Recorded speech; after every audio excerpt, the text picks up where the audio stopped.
Depending on the conditions of the land, we had some issues with the land usage related with military part of the airport. And K4 started the construction of some helipads at the airport, depending on their agreements with UNMIC. Because of this small issue, we had some problems to complete one or two parts of the investment, but we came to an agreement with K4 and governmental institutions to find another solution to complete it. But our aim was to extend the runway and to upgrade the category of the runway because of the visibility problem. It was not a part of the contract, and although contract is in line or with some variations can be done, this issue was quite hot for the last 2 years, but we couldn't come to an agreement yet. Kosovo needs a better runway.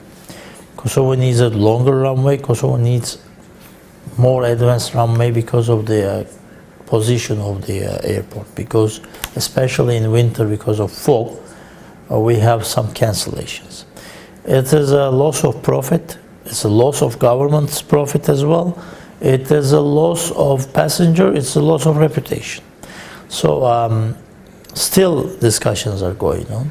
All the institutions are in favor to extend the runway. Since we have the best terminal in Balkan region, we have the shortest runway. For instance, Albania, Skopje, Slovenia, Belgrade, or other airports has longer runways than we have. And also the aeronautical equipment at the airport, which is not in our scope, is around 15-year-old. So these equipments need to be upgraded and replaced. So we are quite optimistic about this issue, but bureaucratical things are taking so much time in Kosovo. We want to do it as soon as possible because as per EASA regulations, which is European Union Safety Assembly for Aviation, some of the restrictions will be mandatory. Right now they are in recommendation position. It's a technical thing, but I can explain it. There are aircraft classifications like Code A, Code B, Code C, up to Code F. Code E aircrafts are Code A aircrafts are small aircrafts, including this private jets and whatever, and it's increasing. So this airport has to operate with Code E aircrafts as well. So Code E aircrafts, how can I explain it? Code E aircraft is an aircraft is Boeing 747, for instance, with a bigger capacity. Airbus 330 or these sort. So as per our contract, the airport has to accommodate and has to 100% give service to these sort of aircrafts. Right now, with this runway, we cannot provide takeoff service with 100% capacity to Code E aircrafts. So we are facing with some difficulties, especially in summer season. Some of the airlines, I have some applications here from Turkish, from France, from other airlines. They want to operate with wide-body aircrafts because of big demand. These wide-body Code E aircrafts are more operationally more beneficial for them because the costs are lower per passengers. Because if you bring 120 customers with an aircraft, instead of bringing 120, if you can bring 220, so your cost is remarkably increasing. So it's also beneficial for the ticket prices as well. As per the studies which has been carried out prior to tender of this airport, NACO, the Dutch company, made a master plan for Kosovo government. And it's clearly stated in that master plan that with this runway conditions, Code E aircrafts cannot take off with full capacity. So we think that this issue, in addition to the visibility problem, especially in 2013, we had big problems, you remember.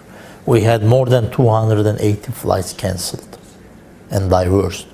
This is first service quality is decreasing. Passengers are coming to airport, waiting for hours and hours. They cannot fly.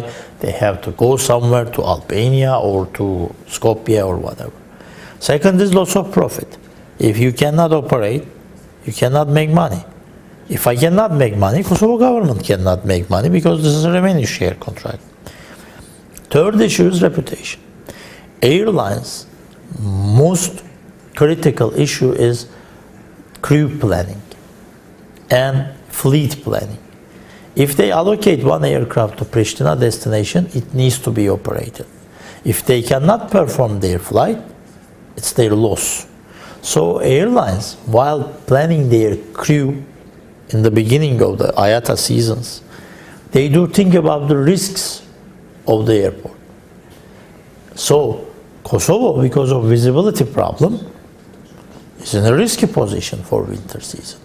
So it's becoming harder and harder for us to convince the airlines to bring additional flights. We do tell them that bring additional flights because we have passengers. And their argument is, okay, you might have passengers, but you have a visibility problem. So they are thinking 2 times when allocating an aircraft here. So this is becoming an obstacle for us to overcome. Airlines are like, cats. If you make them a little bit concerned, they do never get closer to you. This is an issue. For the visibility issue, we expressed that we want to solve it, but it needs investment. It's clear in our concession agreement. We can invest, no problem, and we can reimburse that investment in a certain period from our payments to government. It's very easy because this asset, we will leave it to government. The governmental authorities are quite optimistic and they are all positive. Other institutions, including CAA, ANSP, are also quite positive.